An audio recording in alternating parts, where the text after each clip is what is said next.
بسم اللہ الرحمن الرحیم۔ ناظرین السلام علیکم، میں ہوں آپ کا میزبان صابر شاکر وفاقی دارالحکومت اسلام آباد سے کچھ تازہ ترین اطلاعات اور اہم خبریں۔ ایک طرف پاکستان میں آگ لگی ہوئی ہے، پاکستان کی معیشت تباہ و بربادی کی طرف جا رہی ہے، بلکہ تباہ و برباد ہو چکا ہے، اور جو ماسٹر پلیئر ہیں رجیم چینج کے، ساری صورتحال کے ذمہ دار حکمراں اتحاد تو ہے ہی ہے، لیکن سب سے بڑے اس کے ماسٹر پلیئر تھے باجوہ صاحب، وہ کہاں ہیں اس کے بارے میں ابھی کوئی پتہ نہیں، وہ کس طرح کی موجیں کر رہے ہوں گے۔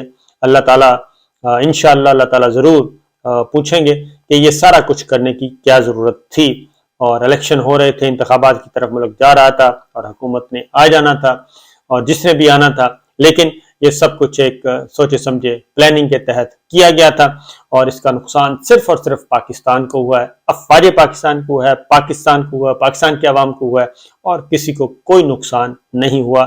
سب اپنی اپنی موجیں کر رہے ہیں، سب اپنے اپنے گھروں میں موجیں اڑا رہے ہیں، خواہ وہ پاکستان مسلم لیگ نواز ہے، پاکستان پیپلز پارٹی ہے، مولانا فضل الرحمان صاحب ہیں، کوئی گورنرشپ لے گیا، کوئی وزارتیں لے گیا، کوئی مشیر بنا گیا، اور کسی کو حیدرآباد مل گیا، کسی کو کراچی مل گیا، اور کسی کو کچھ مل گیا، ہر کسی کو سب کچھ مل گیا اور موجیں کر رہے ہیں، لیکن اور کسی کو این آر او مل گیا، نیب قوانین میں ترامیم ہو گئی، سب کچھ ہو گیا، لیکن اگر کوئی رل رہا ہے وہ پاکستان کے عوام، اور سب سے زیادہ نقصان جو ہے پرسپشن سب کا کس کا خراب ہوا، وہ افواج پاکستان کا ہوا، اس کے علاوہ کسی کا نہیں ہوا۔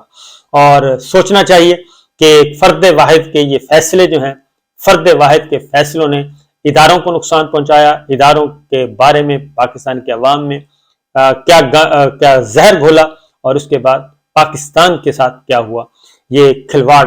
اب جناب آتے ہیں، صورتحال اس وقت بھی یہی ہے کہ پالیٹکس چل رہی ہے۔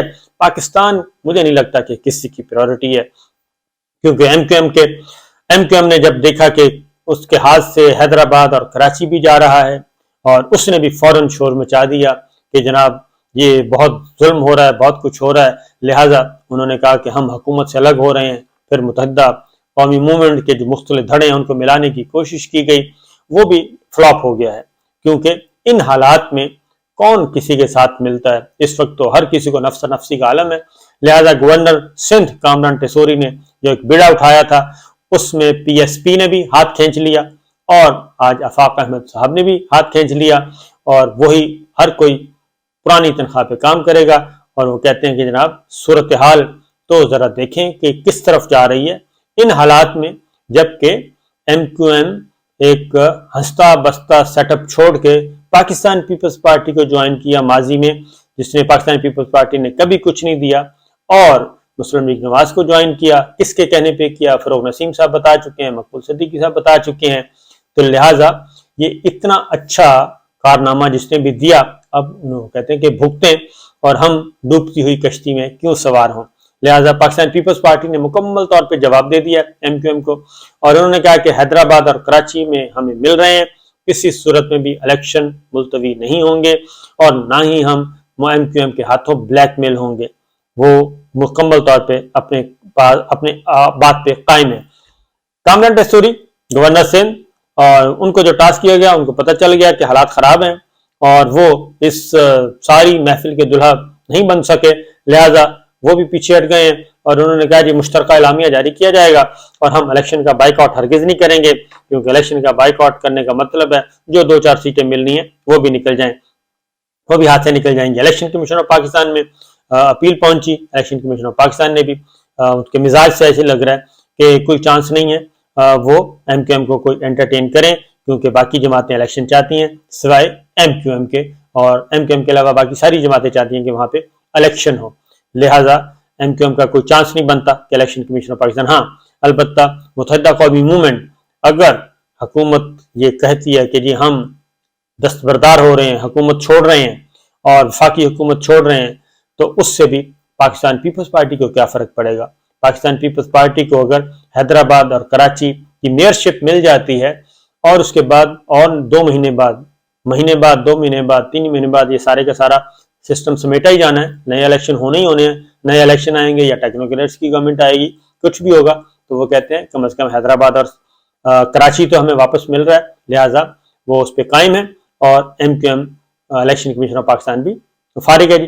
اس کے بعد امپیکٹ ہوگا تو فیڈرل گورنمنٹ پہ ہوگا, فیڈرل گورنمنٹ گر جائے گی. فیڈرل گورنمنٹ جب گرے گی تو اس کے بعد پھر صوبائی اسمبلیوں کی باری آئے گی. پہلے وفاقی حکومت والے جنیوا میں گئے ہوئے ہیں. وفاقی حکومت بھی, بلاول صاحب بھی, سب جنیوا میں ہیں. وہ کوئی اپنا حصہ وہاں پہ شاید ہو سکتا ہے انٹرنیشنل پلیئر کچھ دے دیں. پنجاب میں آتے ہیں. پنجاب کی صورتحال یہ ہے جی کہ پنجاب میں متحدہ پاکستان مسلم لیگ قاف اور پاکستان تحریک انصاف, چودھری پرویز الہی صاحب, عمران خان صاحب, ایسی خبریں آ رہی ہیں کہ پرویز الہی صاحب عمران خان صاحب کو دھوکہ دے دیں گے اور ان پہ اعتبار نہیں کرنا چاہیے. تو اس کے علاوہ آپشن ہی کوئی نہیں ہے کہ عمران خان صاحب اور اس وقت چودھری پرویز الہی صاحب دونوں اکٹھے رہیں گے تو پنجاب میں گورنمنٹ ہوگی, دونوں الگ ہوں گے تو گورنمنٹ آگے پیچھے ہو جائے گی. اور اس کے ساتھ ہی اعتماد کا ووٹ لینا ہے. اعتماد کے ووٹ لینے پہ اب ذرا تھوڑا سا نمبرز, کیونکہ اعتماد کا ووٹ میں آپ کو بتا دوں کہ نمبرز پورے نہیں ہیں, یعنی کہ جو 186 کا نمبر ہے وہ پورا نہیں ہو رہا. اور چودھری پرویز الہی صاحب اگر یہ اسمبلیوں کو آگے لے کے جانا ہے تو پھر چودھری پرویز الہی صاحب اعتماد کے ووٹ کی طرف نہیں جائیں گے اور پاکستان تحریک انصاف بھی کوشش کرے گی کہ وہ اس طرف نہ ہی جائے اور اس کو ہولڈ پہ کر لیا جائے, کیونکہ جب تک تاریخ ہے لاہور ہائی کورٹ کی تب تک آپ اسمبلی ڈیزالو نہیں کر سکتے اعتماد کا ووٹ لینے کے بعد بھی. اس لیے اب جو نئی اسٹریٹجی بنی ہے وہ یہی ہے کہ پہلے ہائی کورٹ جائیں, ہائی کورٹ کا فیصلہ سنیں اور اس کے بعد پہلے وہ سلسلہ ختم ہو, اس کے بعد پھر ہم اپنا اسمبلیوں کی طرف جائیں گے, اعتماد کا ووٹ لینے کی طرف جائیں گے, کیونکہ اعتماد کا ووٹ اس کے بعد آئے گا. کیونکہ جو ہائی کورٹ میں ریٹ ہے وہ ہے ہی یہ کہ گورنر پنجاب نہیں کہہ سکتا اس طریقے سے گورنر پنجاب کا حکم غیر قانونی غیر آئینی ہے. یہ وزیر اعلیٰ پنجاب کا موقف ہے, اس لیے وہ کہتے ہیں کہ جی ہم ان کے غیر قانونی حکم کو کیوں مانیں اور اس حکم کو مانتے ہوئے ہم اعتماد کا ووٹ کیوں لیں. تو لہٰذا پہلے ہائی کورٹ فیصلہ کرے گی, اس کے بعد آگے بڑھیں گے. تو یہ ون ون پوزیشن ہے, کیونکہ اس وقت حقیقت یہ ہے کہ ہر گزرتا دن جو ہے وہ پاکستان تحریک انصاف کو پولیٹیکلی فائدہ پہنچ رہا ہے. پاکستان تحریک انصاف کو ہر گزرتے دن میں فائدہ ہو رہا ہے, اس کا پولیٹیکل کیپٹل وہ گین کر رہے ہیں. لوز کون کر رہا ہے؟ حکمراں اتحاد کر رہا ہے. مسلم لیگ نواز, پنجاب میں مسلم لیگ نواز کا صحیح معنوں میں جنازہ نکل چکا ہے. اور اب جو اطلاعات ہیں, پاکستان پیپلز پارٹی بھی یہ نہیں چاہتی کہ دوبارہ سے مسلم لیگ نواز کی گورنمنٹ آئے پنجاب میں. اگر انہوں نے کوئی سپیس لینی ہے پنجاب میں, جیسے کہ زرداری صاحب کام کر رہے ہیں بلوچستان میں, ساؤتھ پنجاب میں, اگر وہاں سے انہوں نے کچھ پاکٹس اور کچھ بندے لینے ہیں اور وہاں سے کچھ سیٹیں نکالنے کا ارادہ ہے یا نکلوانے کا ارادہ ہے, تو پھر وہ نون لیگ کے ساتھ, نون لیگ کو کیوں پنجاب میں گورنمنٹ آنے دیں گے؟ چودھری پرویز الہی صاحب, پاکستان تحریک انصاف ان کو سوٹ کرتی ہے کہ یہی سیٹ اپ چلتا رہے جب تک چلتا ہے, کیونکہ یہ جب تک ہے یہ لولا لنگڑا اسی طریقے سے چلتا رہے گا. یہ کوئی اس میں جان نہیں پڑنی اس سسٹم میں. یہ مسلم لیگ نواز کو بھی پتہ ہے, پیپلز پارٹی کو بھی پتہ ہے, یہ اسی طریقے سے جو ہے لولے لنگڑے طریقے سے اور وہ کیا گرتے گراتے اسی طرح چلتے رہیں گے, سٹیبلٹی کوئی نہیں آنی. لہٰذا پاکستان پیپلز پارٹی بھی بالکل نہیں چاہے گی زرداری صاحب کہ پنجاب میں دوبارہ نون لیگ کے حوالے کر دیا جائے اور ایسے موقع پہ کیا جائے کہ جب الیکشن سر پہ آ چکے ہیں اور ان کو پھر سنبھلنے کا موقع ملے. کیونکہ یہ نون لیگ کی خواہش ہے, نواز شریف صاحب کی اور مریم بی بی کی خواہش ہے کہ ہمیں پنجاب واپس لے کے دیں. یہ اسٹیبلشمنٹ کو کہہ رہے ہیں کہ آپ ہمیں ہر صورت میں پنجاب واپس لے کے دیں. تو مسئلہ یہ ہے کہ وہ کس طریقے سے آپ کو واپس لے کے دے سکتے ہیں پنجاب. اور ایک طرف وہ کہتے ہیں ہم اے پولیٹیکل ہیں, ہم انوالومنٹ نہیں ہونی, اور جب وہ ایک اناؤنس کر چکے ہیں اگر وہ اس طرف آئیں گے تو عمران خان صاحب پہلے ہی کہتے ہیں کہ پنجاب میں اسٹیبلشمنٹ کسی حد تک کوئی نہ کوئی انوالو ہے, اور 3 MPs شکایت کر چکے ہیں کہ ان کو اپروچ کیا گیا. تو لہٰذا وہ پہلے سے ہی یہ کام کر رہے ہیں. عمران خان صاحب البتہ کسی بھی صورت میں عمران خان صاحب سسٹم کو کنٹینیو نہیں کرنا چاہتے. وہ کہتے ہیں کہ اگر اعتماد کے ووٹ لینے میں رکاوٹ ڈالی گئی یا پھر اسمبلی تحلیل کرنے کے عمل میں رکاوٹ ڈالی گئی تو پھر وہ کہتے ہیں ہمارے پاس آخری کارڈ ہوگا اور وہ ریڈ کارڈ ہے, ہم اسمبلیوں سے باہر آ جائیں گے اور پھر ہم سڑکوں پہ ہوں گے.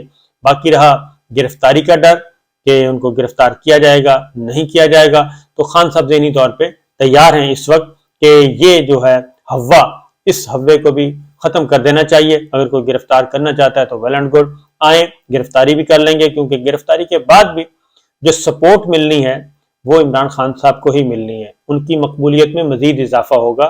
اور آپ یہ دیکھیں کہ نواز شریف صاحب جیل میں تھے تو اس وقت ان کی سمپتھیز بہت زیادہ بڑھ گئی تھیں، اور کس طریقے سے ایک پورے ملک میں ماحول بنا دیا گیا کہ یہ بیمار ہیں، پلیٹس گرے ہوئے ہیں، ان کو ہر صورت میں باہر بھیجا جائے. اور ہائی کورٹ تک، سپریم کورٹ تک جو ہے پورے کا پورا سسٹم مفلوج ہو گیا تھا. تو اب بھی سچویشن یہی ہے کہ عمران خان صاحب ذہنی طور پہ گرفتاری کے لیے تیار ہیں، اور وہ کہتے ہیں کہ یہ وقت اگر آنا ہے تو کل نہیں تو آج آ جائے، اس کے لیے ریڈی. اس کے بعد الیکشن کمیشن آف پاکستان کی طرف سے کام کیا گیا. الیکشن کمیشن آف پاکستان نے ایک نوٹس جاری کیا ہے. انہوں نے کہا جی کہ آپ ابھی تک چیئرمین کیسے ہیں پاکستان تحریک انصاف کے، آپ کے خلاف تو فیصلہ آ چکا ہے. ان کو نوٹس جاری کر دیا 11 جنوری کو کہ آپ خود آئیں یا اپنے وکیل کے ذریعے تشریف لائیں. تو آپ آئیں اور آ کے جواب دیں کہ آپ ابھی تک کیوں ہیں. ایک اور 100 جوتے اور 100 پیاز والی کہانی آپ نے سنی ہوگی کہ 100 جوتے بھی اور 100 پیاز بھی، وہ سارے کا سارا اس وقت موجودہ جو سیٹ اپ ہے، موجودہ مراسلہ سرکار ہے، اس پہ فٹ آ رہا ہے. روس لڑائی کہاں سے شروع ہوئی تھی؟ عمران خان صاحب کو گرانے کے لیے، عمران خان صاحب کو اقتدار سے باہر نکالنے کی لڑائی شروع کہاں سے ہوئی تھی؟ واشنگٹن تک. اور وہ تھی کہ روس سے دوستی نہیں ہونی چاہیے، روس کا وزٹ نہیں کرنا چاہیے. اور کسی نے بتایا تھا واشنگٹن کو، بائیڈن انتظامیہ کو، پینٹاگون کو، کسی نے بتایا تھا کہ یہ تو ہماری اسٹیٹ پالیسی نہیں ہے، یہ تو عمران خان صاحب اپنے طور پہ جا رہے ہیں اور وہی کسی کی نہیں سنتے، وہ روس سے تعلقات بڑھا رہے ہیں. لیکن عمران خان صاحب نے اس وقت کہا تھا کہ سستی گندم بھی مل سکتی ہے اور 30% ڈسکاؤنٹ پہ ہمیں ہماری جو ضروریات ہیں پیٹرولیم کی، فیول کی ضروریات روس سے پوری ہو سکتی ہیں 30% ڈسکاؤنٹ سے. تو اس وقت یہ کہا گیا اور اس وقت ان کا حکومت اقتدار ہی ختم کر دیا گیا، جس کو ہم کہتے ہیں وہ سائفر کے نتیجے میں رجیم چینج آپریشن ہوا. اور اب 1 سال کے بعد تقریباً 10 مہینے ہو گئے ہیں، 9-10 مہینوں کے بعد اب روس کے ساتھ دوبارہ اسی طریقے سے نیگوشیٹ کیا جا رہا ہے اور اس کے ساتھ انگیجمنٹس چل رہی ہیں. اور اب وہ ریٹ نہیں ملے گا، لیکن یہ ایک بریکنگ نیوز کے طور پہ، خوشخبری کے طور پہ مصدق ملک صاحب نے بتایا کہ روس کے وزیر توانائی آ رہے ہیں، وزیر تیل آ رہے ہیں اور وہ ہمیں فیول دیں گے مارکیٹ سے سستا. تو یہ کام اس وقت کر لیا جاتا تو زیادہ بہتر تھا، یا 100 جوتے بھی کھائے اور 100 پیاز بھی کھائے. اور اب ان سے ایگریمنٹ کیا جا رہا ہے، اور مجھے نہیں لگتا کہ اس سٹیج پہ آ کے کوئی بہت زیادہ بہتر صورتحال ہوگی اور موجودہ سرکار جو ہے وہ کوئی انقلابی قدم اٹھا سکے گی. تو دیکھتے ہیں جی کیا ہوتا ہے. اجازت دیجیے، اللہ حافظ.